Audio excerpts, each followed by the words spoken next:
இங்க பாருங்க, டோனம் வந்து பொங்கல் வருதுல்ல, பொங்கல் நியூ இயர்க்குலாம் போடுறதுக்காக இந்த வெயில்ல காய வச்சுக்கிறோம். இந்த வெயில்லையா? இந்த வெயில் தாங்க. வேர்த்து கொட்டு. இந்த மாதிரி காய வச்சா இங்க பாருங்க எப்படி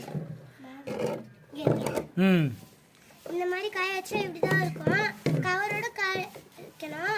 கீழே கொட்டி காய வச்சா மொத்த கலர் கூட போய் சேர்ந்து அது ஒன்றா மிஸ் ஆகிடும். வெளுத்தா மாதிரி ஆகிடும், வெளுத்தா வேற ஆகிடும் வேற.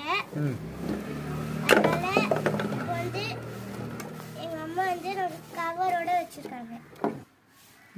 இது அப்படியே நாளைக்கு ஒரு குளிக்கிட்டு நாளைக்கு இப்படியே மாதிரி வச்சா நியூ இயர்க்கு பொங்கலுக்குலாம் எடுத்து போட ஈஸியாக இருக்கும். நீங்கள் வாங்கி அப்படியே வச்சிட்டிங்கன்னா அது ஈரமாகவும் இருக்கும். அதனால் இப்போ வாங்க எந்த கலர் எப்படி இருக்குன்னு பார்க்கலாம்.